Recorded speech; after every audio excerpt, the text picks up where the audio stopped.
This afternoon, let's answer a question from social media. This is Lama Jigme Gyatso of the Buddha Joy Meditation School. Welcome to Meditate Like a Jedi. This is the Lama you are looking for. This morning, we could chant and meditate and enjoy a lesson or two. But first,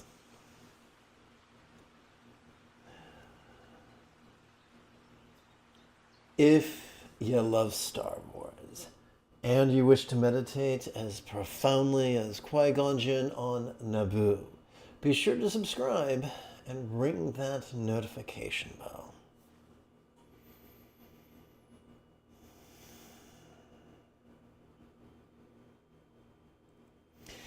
If at any point during this afternoon's live stream you have a question about Buddhist or Taoist meditation or philosophy or even chanting, there is no need to be shy. Simply type your question in great detail in the chat window on the right-hand side of the screen. Whoops, look at that. What's going on here? What's going on here? Let's see.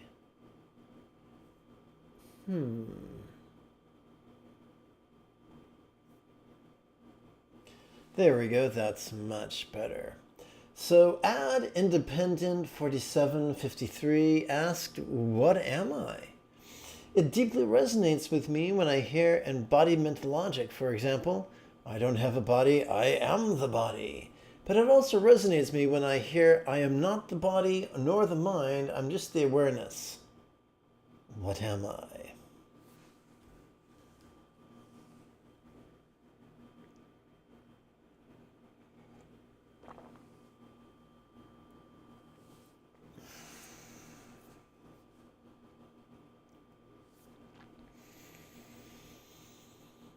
This is the type of question that is spawned by a wealth of confused teachers and ignorant authors.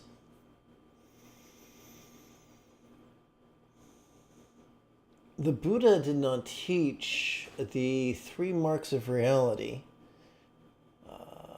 suffering, impermanence, and not-self, as some sort of a tripod of metaphysics.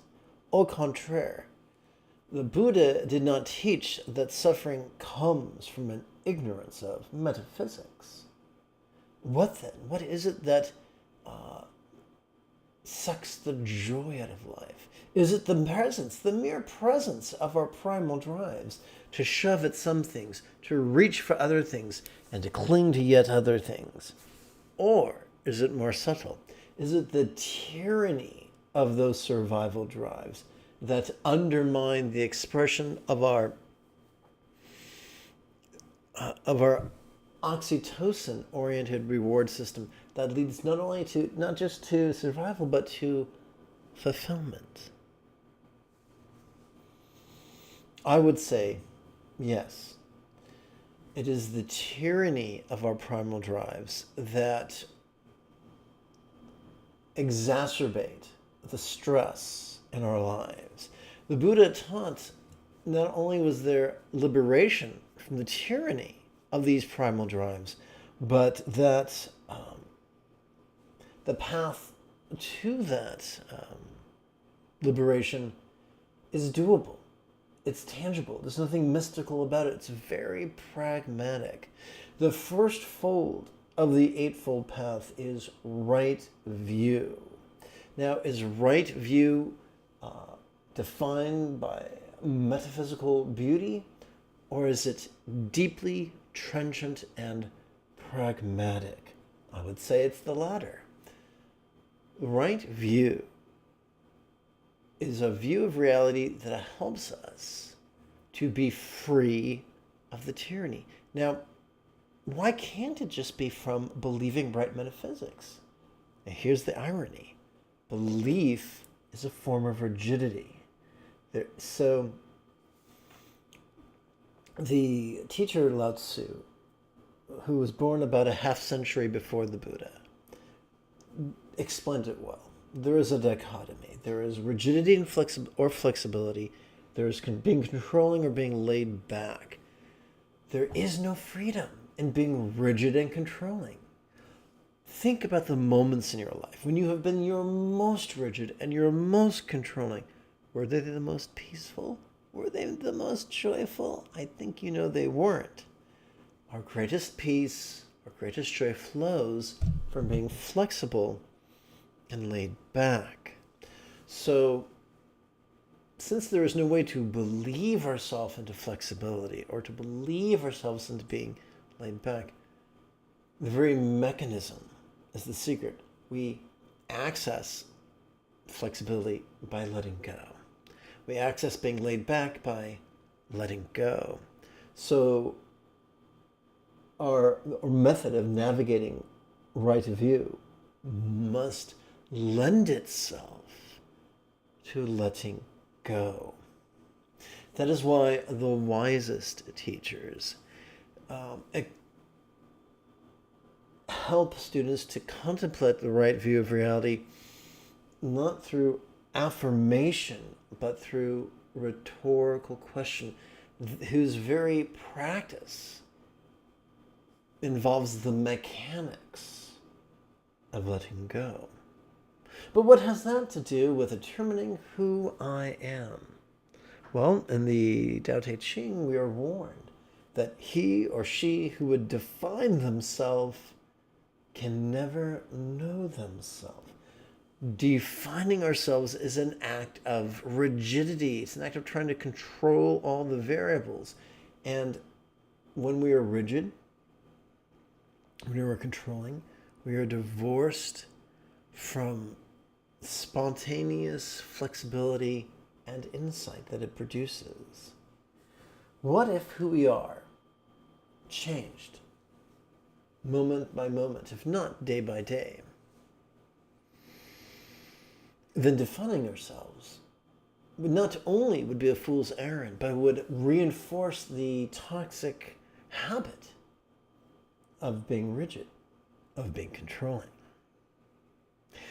So our job is not to define ourselves. Then why? Why do we ask, how could this not be me? For one purpose and one purpose only, and I've already hinted at it, to get more and more comfortable with letting go. That's it. The Buddha's path is one of love and letting go.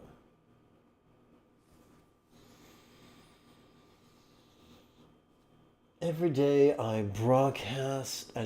every day I live stream 4 meditation classes without any advertisements. With your assistance, this channel could come to help the next generation of nuns, monks, yogis, lamas, and even brick-and-mortar meditation centers, each replete with a resident teacher and their apprentice. If you'd like to, you're welcome to help out even for as little as the cost of 1 cup of coffee a month. Simply use your smartphone's camera to capture this QR code. Unless you're old school, then you can simply scroll down and click one of the donation links in the description area below the video.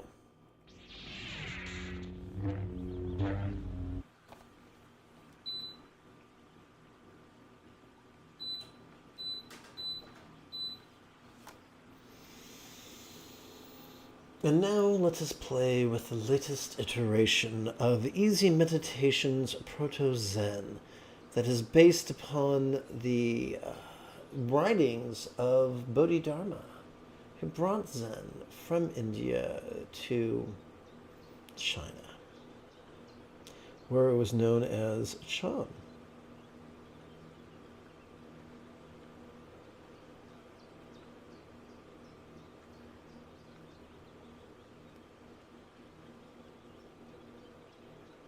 There we go.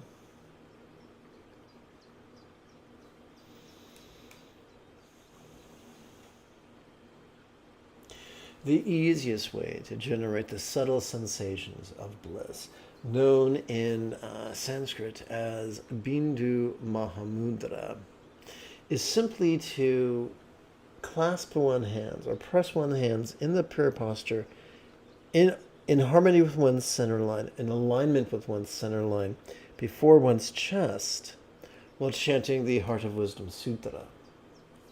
Once again, when you have questions about Buddhist or Taoist meditation or philosophy, type them in great detail in the chat window. Oh wait, this might be more fun. Wait a moment. Let's bring out the wooden drum. It's chanted percussively. When I'm hitting the drum, you can just clap your hands if you want to. Vinomalavalokineshvara Bodhisattva, while practicing the deep practice of Prajnaparamita, looked upon the five skandhas and seeing they were empty of self-existence, said, "Here, Shariputra, form is emptiness, emptiness is form. Emptiness is not separate from form, form is not separate from emptiness. Whatever is form is emptiness, whatever is emptiness is form."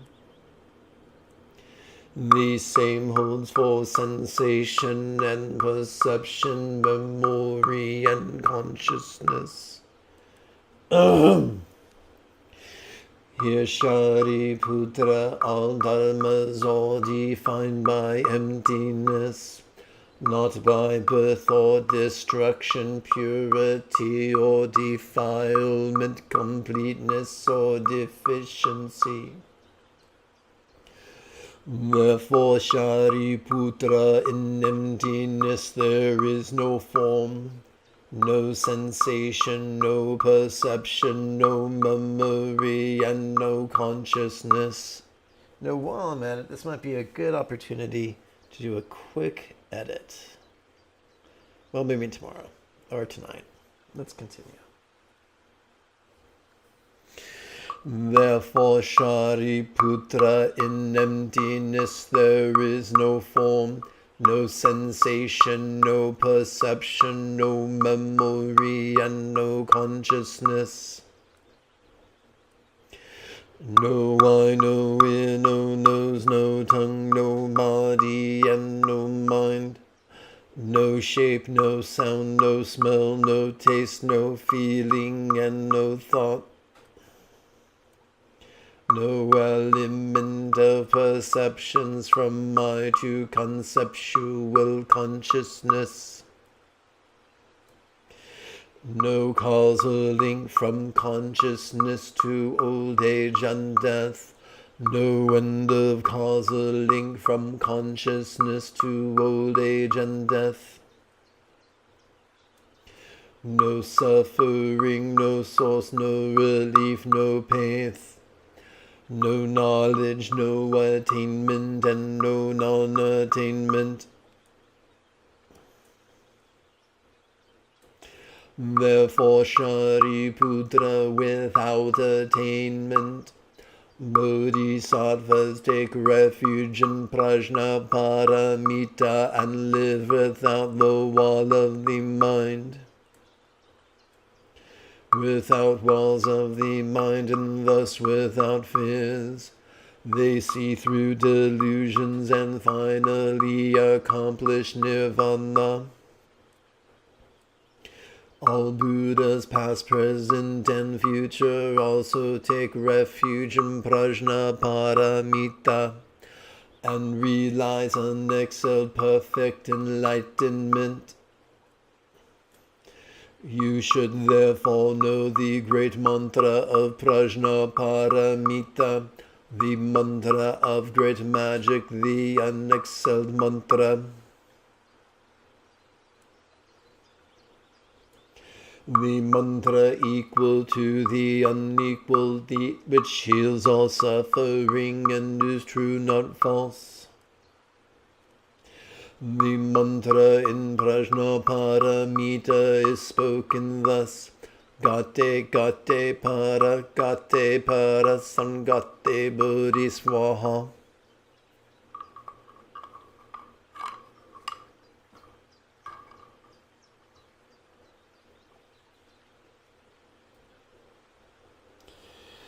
We now come to our practice, or the union of awareness and letting go, which is known by many names, such as Jhana or Sutra Mahamudra.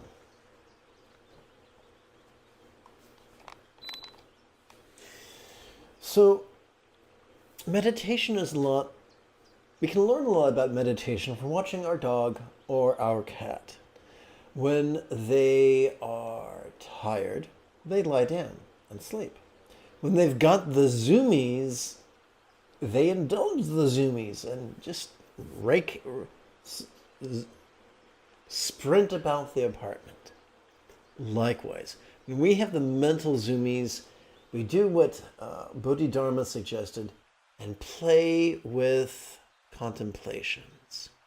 Let's play with 4 right now. Now, these contemplations are not about the truth. They are about helping us let go. Our first rhetorical question helps us to let go of victim rage. During our inhalation, we silently and mentally recite the first half of the rhetorical question, how could this? And during the exhalation, we silently and mentally recite the second half of the rhetorical question, be quite just.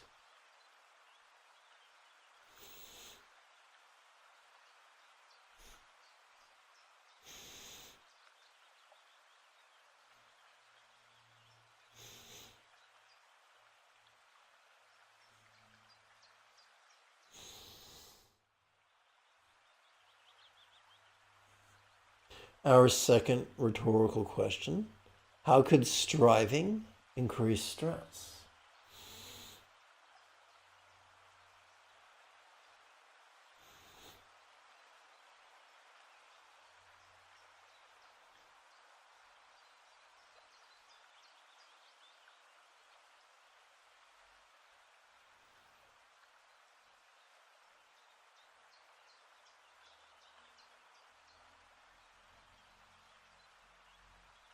Our third rhetorical question, how could this not be me?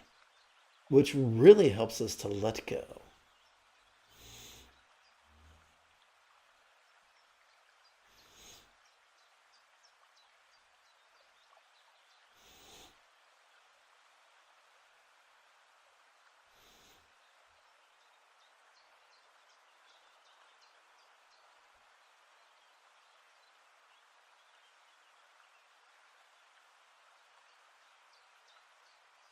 Our fourth rhetorical question helps to nurture universal love.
At a certain point, our mental energy could feel like it's reached a crescendo, at which point we could feel the doggy or kitty-like longing to curl up in a sunbeam.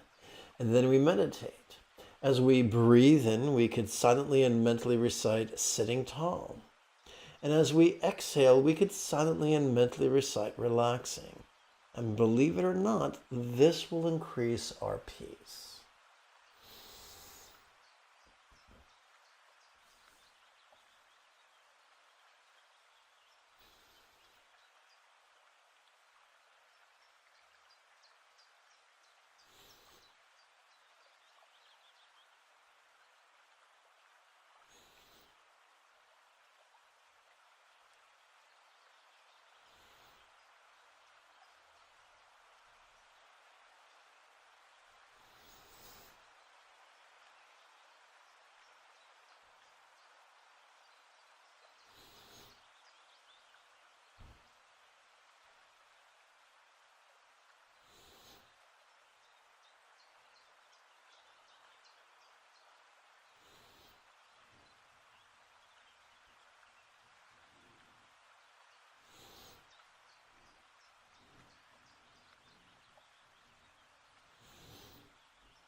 This is not concentration.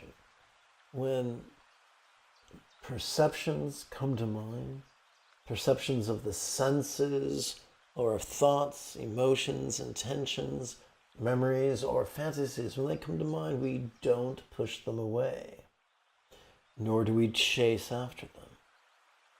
We practice mindfulness, and we notice vulnerably, passively, viscerally, and randomly. Sometimes the words sitting tall, relaxing, are in the foreground, and our perceptions are in the background. Sometimes it's the other way around. Sit back and enjoy the show. If you find yourself getting the mental zoomies, go back to the contemplations. Think of it this way.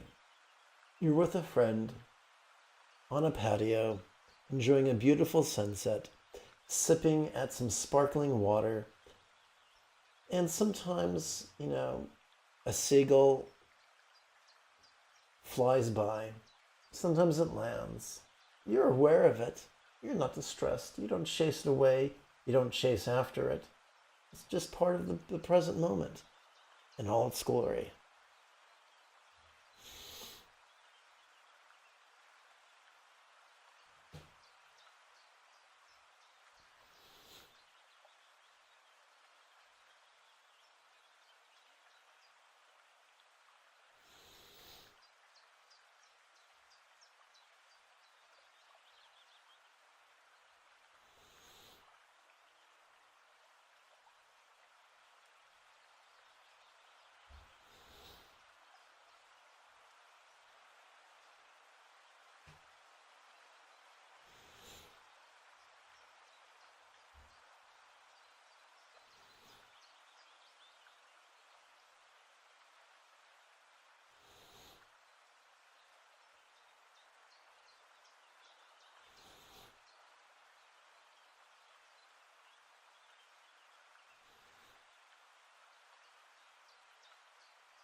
Let us seal or practice with 3 chants, beginning with the ethics of kindness.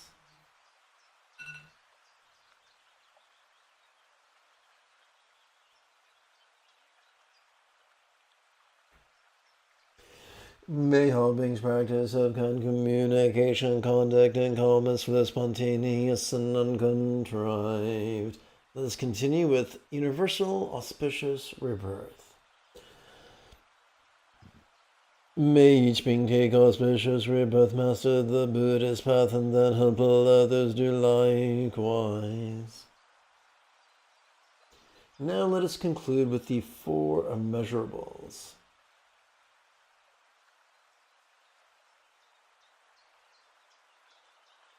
May everyone be free from stress, may everyone be happy. May no one be separated from the happiness.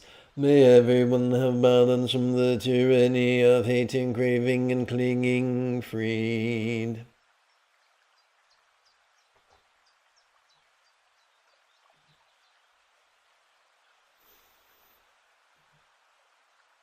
If you feel I have earned it, type something in the chat window. Give this live stream a thumbs up and share it on social media.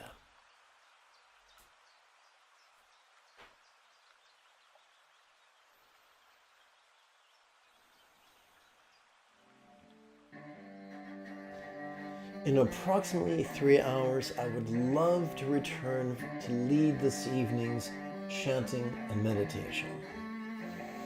I guess chanting, meditation, and lesson. Until next we speak, may you and yours be happy and healthy. And if you are as geeky as me, this is the way.